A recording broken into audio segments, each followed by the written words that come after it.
Hello Aquarius! Welcome dito sa aking channel, Kapalaran 888. Welcome guys! Alamin natin kung anong messages, vibration, gabay, energy para sa inyong lahat. General bi-weekly tarot reading tayo guys. Last 2 weeks ng January to. So, 4 cards, pure intention, manifestation, hidden, temptation. So, ingat tayo dito, Aquarius, kasi for the last 2 weeks ng January, pwedeng ikaw ay in temptation ka. May mga unhealthy habits tayo, like yung sobrang pagkain, sobrang, may snake dito sobrang pagkain, sobrang emotional, or kung ano man to na sobra-sobra, kailangan mong i-overcome itong temptation na to. Maraming sekreto ang posibleng matuklasan mo din, Aquarius. And itong pure intention na to, sinasabi ng baraha sa'yo na etong gusto mong i-manifest sa buhay mo, posible yan. Okay? If ever man na nag-iisip ka na, bakit kaya yung ibang tao, blessed na blessed sila, tapos ako, simpleng manifestation, hindi ko nakukuha. Ang sinasabi ng manifestation card sa'yo dito na, yung fairy of manifestation daw, ay tutulungan ka na magamit yung mga wishes mo sa tama. So, if gusto mong mag-manifest ng prosperity and abundance, dapat yung isip natin is positive. Isip natin, positive. At the same time, yung actions natin is synchronized siya. Yung action natin is the same sa ating manifestation. Kasi mayroong nagmamanifest, sobra silang manifestation, positive affirmation, tapos hindi naman sila gumagalaw. Or yung actions nila is different from minamanifest nila.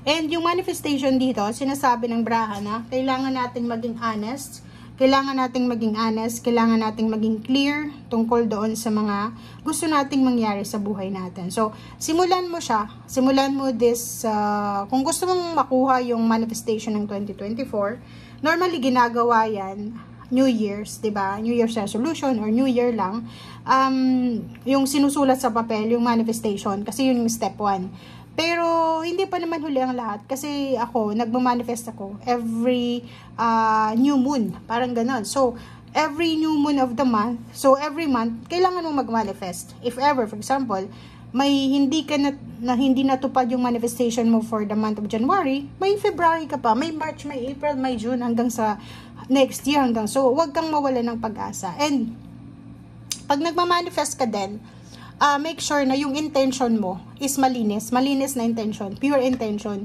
Kasi mahirap yung nagmamanifest tayo na tulad ng pagsisimba, pagpe-pray, na hindi tayo makakapag-pray ng sobrang, parang tawag dito, intimate prayer ba yon? Na mayroon tayong hinanakit sa puso natin, may kinasusuklaman tayo, may kinaiinggitan tayo. So, kailangan muna nating i-release yung mga negative sa buhay natin. Ito. Release natin yung mga negative na emotion. Unang-una sa manifestation is, dito, may iba sa inyo na wala naman kayong masamang ginagawa, pero may hindi kayo napapansin. Meron kayong mga negative thoughts na, okay, nagmanifest ka, gusto ko ng healthy body, healthy mind, healthy spirit. And then after mo magmanifest, gagawa ka na naman ng isang action na unhealthy. Like yung pagkain ng ganito, ganyan. Sobrang negative thoughts, parang ganun. So, useless yung manifestation natin. Dapat yung manifestation natin is synchronize sila. Para yung action mo, like yun, nagmamanifest, gusto kong pumayat, gusto kong maging healthy for 1 year. So, sisimulan natin yung action natin para maging healthy. Okay? Kasi, yung manifestation is nangyayari yan sa mga taong positibo, decided sila, determinado. Hindi yung half lang half na decided, half na determinado, yung half is confused, yung half is nagdududa. Parang ganun, hindi ganun yun. Okay?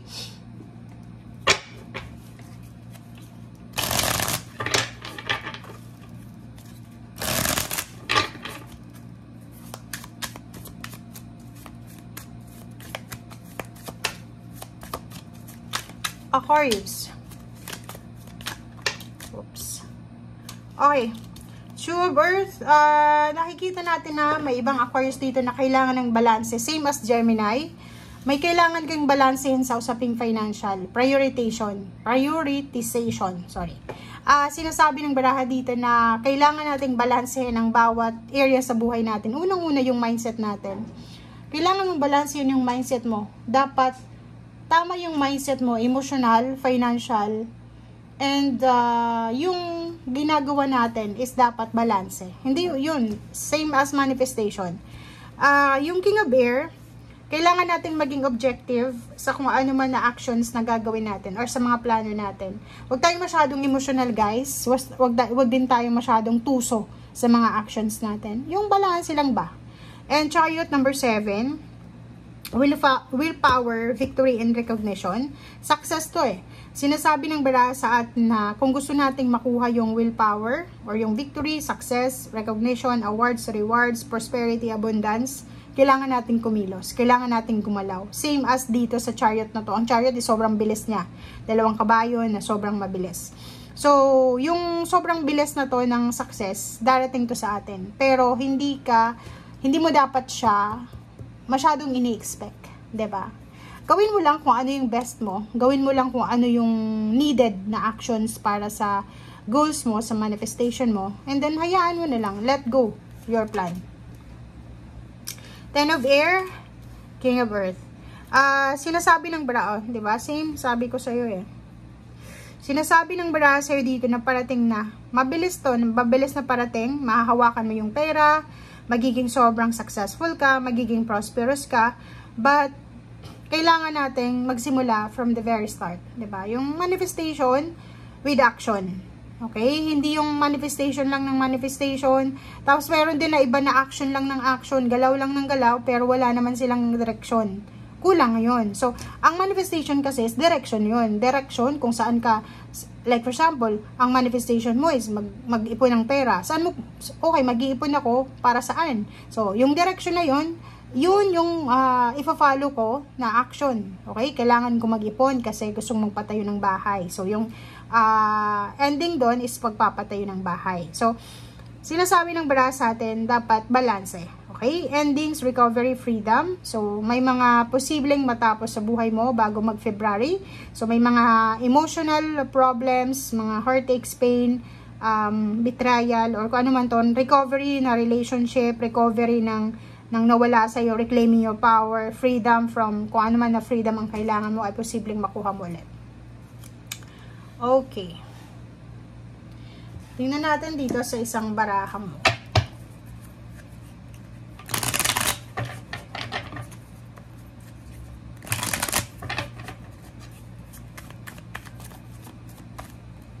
Okay. Ang dami dito. 4. Okay. Sinasabi ng baraha sa'yo dito na maraming posibleng mag-o-offer sa'yo ng tulong. Sa mga susunod na araw, buwan at taon, marami kang ma-attract na individual. Yung mga hinihintay mo sa ngayon, be patient lang kasi darating sila sa buhay mo. Sa mga susunod na araw, makikita mo rin na yung mga pinoproblema mo sa ngayon ay biglang magliliwanag yan. So, kailangan mo lang is proteksyonan kung ano itong dreams mo. And etong 4 of Swords na ito ay nagsasabi sa'yo na prioritize your peace. Prioritize peace of mind sa ngayon. Sa last 2 weeks ng January, kailangan mo din na bigyan ng sarili mo ng peaceful na environment. Kasi parang sinasabi ng baraha, under temptation, may mga impluensya. Gusto mo sigurong mag-manifest ng healthy lifestyle, kaso lang may mga tao sa paligid mo na tinetempt ka. So, yun ang kailangan mong iwasan, alisin sa buhay mo. And relax. Kailangan nating mag-pray, magpahinga, mag-relax. Ano pa ba? Kailangan natin na balansehin ang ating mga gastos, iwasan yung sobrang spending, iwasan yung aggressive na actions, lalo na sa pera, relationship, iwasan natin yung pakikipag-away, iwasan natin yung negative thoughts, yung parang confused ka kung ano yung gagawin mo, tapos hindi ka pa nga gumagawa ng action, negative ka na. So, yun ang kailangan mong iwasan. Okay? And i-anticipate mo, ihanda mo ang sarili mo para sa King of Earth na to. Sa prosperity, sa abundance. And if ever man na maging sobrang prosperous ka, mayroon ditong 4 of Cups. May mga tao na pwedeng humingi sa'yo ng tulong. So, kailangan mo din silang bigyan ng tulong. Okay? And meron ditong King of Air. Maging matalino ka daw. Maging matalino ka sa bawat decision making na gagawin mo. Hindi lang sa linggong ito, kundi sa araw-araw. Thank you guys. Bye!